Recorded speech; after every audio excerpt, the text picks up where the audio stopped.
I definitely don't stand on the party line that giving everyone access to firearms will result in giant gun battles in the street. People have more sense than that. People think that if you decide to carry a weapon that, oh, at the slightest provocation, you're just going to whip it out and blast somebody. And I found that the opposite is actually true. You're far, far more careful about what situations you get into and how you react to them. I've carried a handgun habitually for 20 years. You should be able to defend your home. You should be able to defend your family from an intruder who would cause you harm. As he came up to the register, he pulled out the gun and wanted me to open the register. So I was in shock. I didn't really know what to do. So he said, open the register, open the pop. That was it. I mean, obviously, I'm not going to overthrow the government. I don't see things getting that bad in the future that would ever be an option. But I guess if things came down to it, yeah, I think people would do that before they lost their right to have firearms. Because, I mean, no one wants to be violent. War's a horrible thing, but let's face it. If all the power is on one side, that's how dictatorships get started.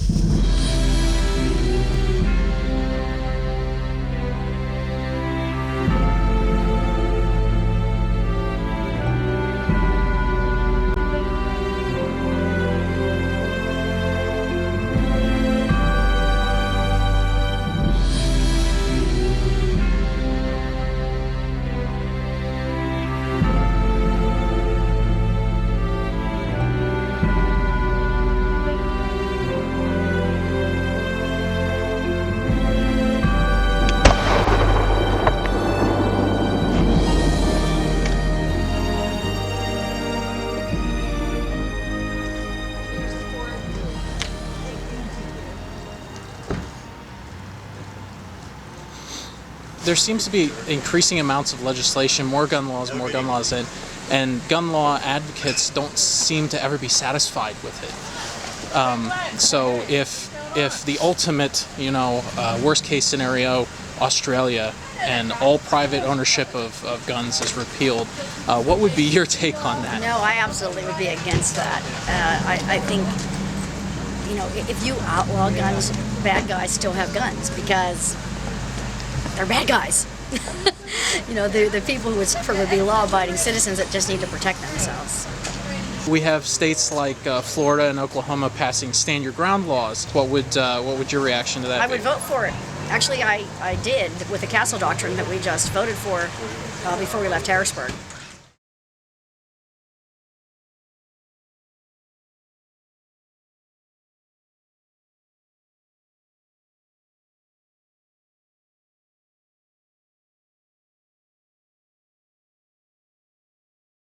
Yes, I think that if you are being attacked and your life is being threatened, or your family's life, or your friend's life, if you have an innocent person being threatened by a criminal, that person should have every right to defend themselves. This is supposedly what the Navy SEALs use. I love it. For competition, I have an ACOG that I use.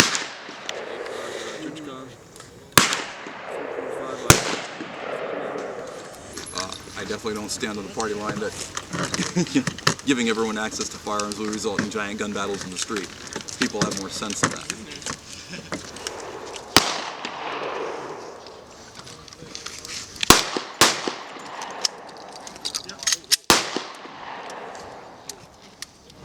Well, what about the idea of going in the other direction? What if they just freed up everything? Do you think that would have an impact? Because there seems to be a standing on crime. If we eliminate guns, we won't have any crime. On the other hand, if everyone has guns, we might have a bloodbath in the streets. I don't know. What are your ideas? Well, I could say this. I know they have a law called, it's the gun show law or something like that. Pretty much you go to these gun shows, they have them a couple times annually, and you don't need any paperwork, you don't even need a license, you can just go buy the guns. I mean, that kind of law they need to get rid of. I'm not okay with people that have priors and stuff and violent crimes buying guns, but let's face it, criminals out there, they're not buying fully automatic AKs at the gun store, they're getting them black market. So all you're going to do is disarm citizens that are protecting themselves, and then the criminals are going to have a monopoly on the guns. And that just doesn't seem like a good idea to me. I don't know about anybody else, but It's crime. It will not reduce crime because crime is not caused. Crime is caused by criminals. So, if the opposite were true, and all gun legislation was taken off the books and unrestrained, what do you think? What do you think would be the result of that? Well, honestly, we would be at the same state we've always been. Criminals would have guns. Law-abiding citizens would have guns. Police officers, the military would have firearms. At base, I don't think it would run out of control. Wait, what am I gonna do if I got 3 kids and 2 of them are in a crib or something like that? What am I supposed to grab my whole family and run the other way? That's not happening. I'll go to jail before I allow somebody to come in and attack my family.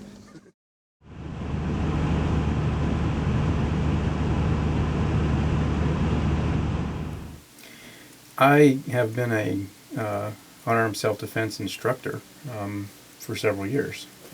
I've taught professionally, and I am a big proponent of it as a first step or as a last resort.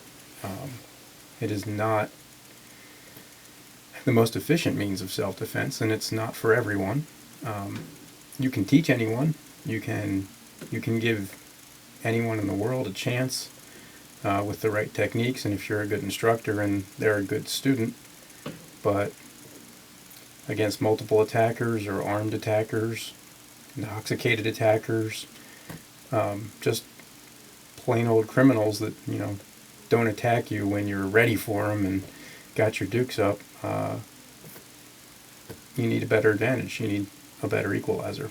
Because I have been in situations where I was attacked physically, but not by an armed attacker, and I had a handgun and did not choose to deploy it, but rather used unarmed techniques to deal with my attacker because I was confident that I could do that safely.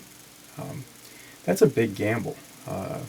People think that if you decide to carry a weapon that, at the slightest provocation, you're just going to whip it out and blast somebody. And I found that the opposite is actually true. You're far, far more careful about what situations you get into and how you react to them. I've carried a handgun habitually for 20 years.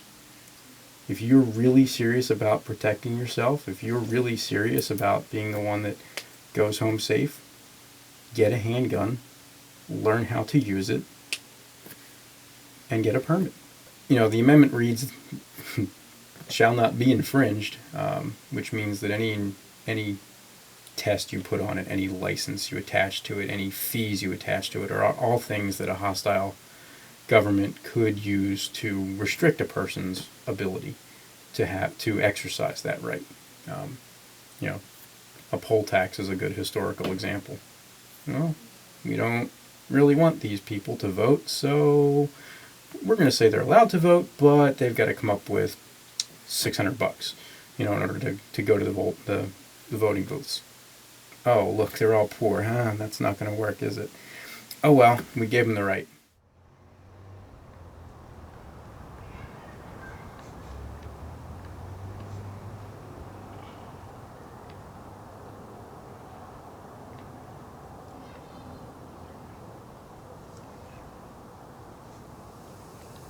You remember what day it was in May? Actually, it was April. April 22nd, April 1995. 22nd, 1995. Mm-hmm. What happened was I was filling in for a coworker who had called out. I got called in, filled in for a shift that I don't normally work, the evening shift, 5 o'clock. Came in for work pretty much like any other evening shift. Got settled in, the previous shift left, was there for about an hour, and had a person come in through the door. Had their hood pulled down to just above their eyes, had their one hand holding the bottom part up to just below his nose. And I thought it was one of the local kids who came in and played around with us and just was being stupid. But as he came up to the register, he pulled out the gun and wanted me to open the register. So I was in shock. I didn't really know what to do. So he said, open the register, open the pop. That was it. The gun was actually pushed into my neck and went off, and I fell off the stool, and I was on the floor. He tried to open the register for probably about 15 to 30 seconds and then ran out the door. I managed to get over to the phone, dialed 911, and told them what was going on in no uncertain terms, and just tried to get some people there to help me. Of course, now at the time there was a mother and daughter out getting gas. They came in, they found me on the floor, and they grabbed napkins and applied pressure to my neck to keep things from getting any worse. And then we had the police responder, the first responder got there, and they got the ambulance there, they got the helicopter there, they wheeled me across the road to the parking lot where the helicopter landed, put me in the helicopter, off I went. Next thing I remember after that was waking up in the recovery room and being on the vent and having my fiance right there next to me. And what exactly was the damage you found out? What happened was he had pushed the gun into my neck, pulled the trigger. It was about an inch away from all the major blood vessels in the front, went through the back of my throat, bounced off of my spine, took a small chip out of it, but didn't break anything, and then exited my throat the other side and came out right behind my ear, and still had enough velocity to go through the pegboard behind me and embed itself in the wall. There wasn't a lot of bad damage, but missed major blood vessels in the front by an inch, missed everything in the back by a millimeter. That's 5 weeks before I got married. That was actually the first thing that Jerry said to me when I first came out of anesthesia. She was right there. I was still on the vent, and she looked at me and said, "Look, if you got cold feet and you think you're going to get out of this, you got another thing coming. I'll drag your gurney right down to the chapel and we'll do it here." It's very hard to laugh while you're on the vent, and I somehow managed to do it. Yeah. So, could have been a lot worse. And what was the guy after? He wanted money. He was apparently coming down off of his high and needed some money to continue that. Just decided that was a good way to get it. Was this his first time committing? No, they believe he had been robbing stores in the area. They think he robbed the store across the street about a week earlier. Did he brandish a firearm? Or? Oh yeah, he pulled it out. It was a .38. The same one he used on you? They believe so, yes. It was actually his father's handgun that he stole. So it should have been a lot harder for him to get that than it was. So they tried him for 3 things that each of them had a 5-year minimum.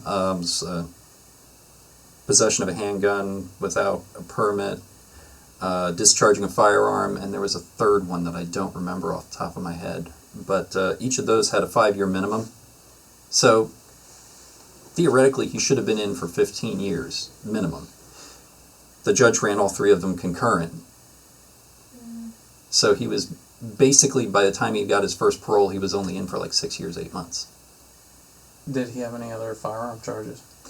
No, I think that's the only firearm charge that he had. So at least he learned something. I look back and go, well, I'm still here to talk about it, so it can't be that bad. So you harbor no animosity towards your attacker? No. I actually, in some ways, kind of feel sorry for him. Because he's, for the last 15 years, has been bouncing in and out of the system. And for the last 15 years, I've been able to live my life. And because of all this, I sort of felt that you have earned your right to say your piece about the impending uncertainty as to the Second Amendment, whether personal firearm ownership would be repealed. What is your take on that? My personal feeling is that if you feel that you need to have a firearm, that it's your right. You know, and I personally don't feel that I do, but if you feel that you have a right to do so, you should. You should be able to have it. I feel that you should be very safe about it. You should be very educated about how everything is supposed to work and be aware of the consequences if you do need to use it. But if you need it, I think you should be able to get it. Do you think that violent crimes such as yours would be seriously diminished if people banned private gun ownership? I think that the people who would do those crimes in general would find a way to get a gun. I think that it's not, it might slow it down a little, but I don't think it would completely shut it down.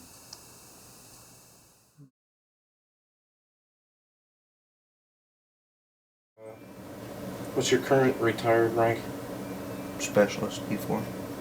What's your personal interpretation of the Second Amendment? Second Amendment is to allow for coalition of militia, state militia. It doesn't allow for crazies out in the woods to band together. That's not the purpose of the militia. Militia is for the state to have protection against another state, which, you know, during the time the Bill of Rights was made was a possibility. It's also the right to bear arms. If the government wants to take away weapons, take away guns, what are they going to do to protect its citizens from criminals who are going to get guns anyway? You don't think that it, coming from a military background, you don't think that the military and the police only having firearms would be sufficient? No, not at all.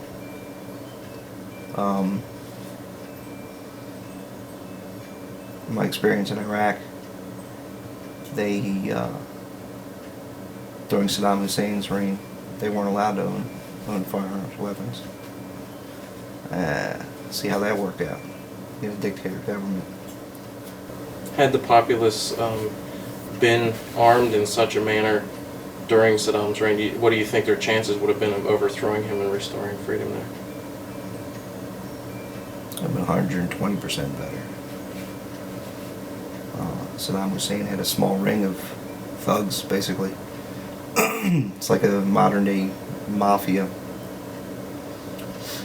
His goons take care of business, shooting people. He was using very little force to coerce his people to do exactly what he wanted them to do. Oh, right. He didn't have to use a lot of force. I mean, he used force. He used assassination and stuff like that.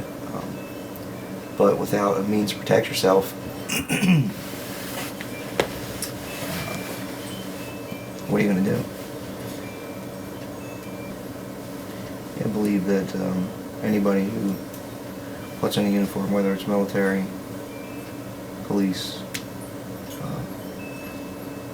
not just a uniform, people that put on the pins, Congress, Senate, they should be upholding the Constitution and not trying to destroy it. People who wrote the Constitution, in the sense, geniuses. They knew that without the right to self-protection, then anything could happen. Government could take over. Foreign powers could come in and take over. You know, if you don't have a strong military, people still need to defend themselves. No, I had another interviewee that said if the order came down from the commander-in-chief for the military to police its own people and effect a second civil war, he said that probably at least half of the personnel in the armed services would not follow such an order. What do you think? It wouldn't actually. For the commander-in-chief that orders troops of police would be unconstitutional itself.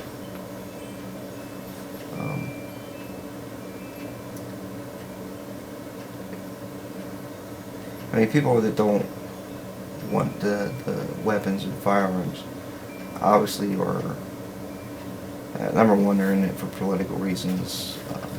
They're trying to get votes. Number two, somebody might have had a personal experience with firearms and they don't like them. The fact is, if you take guns out of the hands of respectable citizens, they're still going to be in the hands of criminals.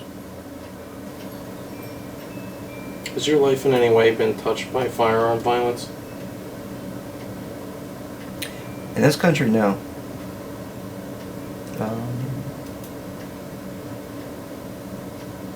Have you ever had to use a firearm to defend your own life? Yes. Could you just tell us about that?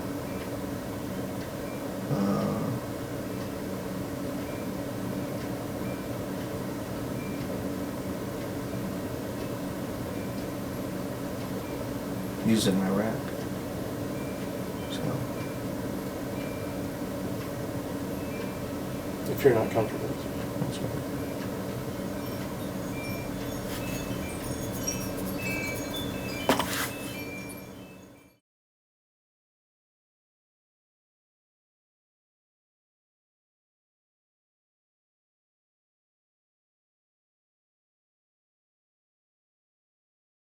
Even if you could wave a magic wand and make every gun in the world disappear overnight, all you have done is make every weaker person a victim to every stronger person. You've taken everybody back to the Stone Age. You know, great. You've taken every beaten housewife with an abusive husband, every stalked college kid with a crazy boyfriend, every kid that wouldn't join the gang, and made them at the mercy of people that have no mercy and are stronger. You're taking away the only equalizer that exists. They're there.